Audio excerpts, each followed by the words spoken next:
महाकुंभ मेला आस्था और आध्यात्म का महापर्व।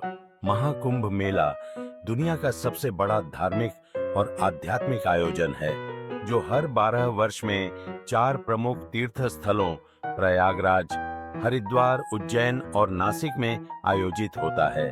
इस मेले में करोड़ों श्रद्धालु और साधु संत एकत्र होते हैं और पवित्र नदियों में स्नान कर पुण्य अर्जित करते हैं। पौराणिक कथा महाकुंभ मेले की शुरुआत समुद्र मंथन की कथा से जुड़ी हुई है। जब देवताओं और असुरों ने मिलकर समुद्र मंथन किया, तो उसमें अमृत से भरा कलश कुंभ निकला। अमृत पाने के लिए देवताओं और असुरों के बीच 12 दिन और 12 रातों तक युद्ध हुआ। इस दौरान अमृत की कुछ बूंदें धरती पर प्रयागराज, हरिद्वार, उज्जैन और नासिक में गिर गईं। इसलिए इन स्थानों पर हर 12 वर्षों में महाकुंभ का आयोजन किया जाता है।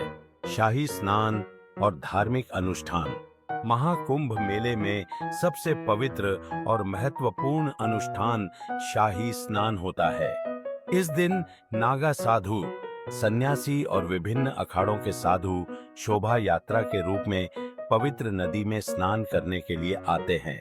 ऐसा माना जाता है कि इस दिन स्नान करने से सभी पाप धुल जाते हैं और मोक्ष की प्राप्ति होती है। अखाड़ों की परंपरा। महाकुंभ में देश भर के संत महात्मा और अखाड़ों के महंत शामिल होते हैं। नागा साधु, जो आमतौर पर हिमालय की गुफाओं में तपस्या करते हैं, इस मेले में विशेष रूप से भाग लेते हैं। कुंभ के दौरान वे अपने अनुयायियों के साथ भव्य जुलूस निकालते हैं, जिसे देखने के लिए लाखों श्रद्धालु एकत्र होते हैं। सांस्कृतिक और सामाजिक महत्व। कुंभ मेला केवल धार्मिक आयोजन नहीं है, बल्कि यह भारतीय संस्कृति और परंपरा का जीवंत उदाहरण भी है। यहाँ योग, अध्यात्म, प्रवचन और भजन कीर्तन के कार्यक्रम होते हैं। इसके अलावा यह व्यापार और हस्तशिल्प के लिए भी महत्वपूर्ण अवसर होता है, जहां विभिन्न क्षेत्रों के कारीगर अपनी कला का प्रदर्शन करते हैं। निष्कर्ष, महाकुंभ मेला आस्था, आध्यात्म और भारतीय संस्कृति का सबसे बड़ा संगम है। यह मेला न केवल धार्मिक महत्व रखता है, बल्कि पूरे विश्व में शांति, एकता और आध्यात्मिक जागरूकता का संदेश भी फैलाता है।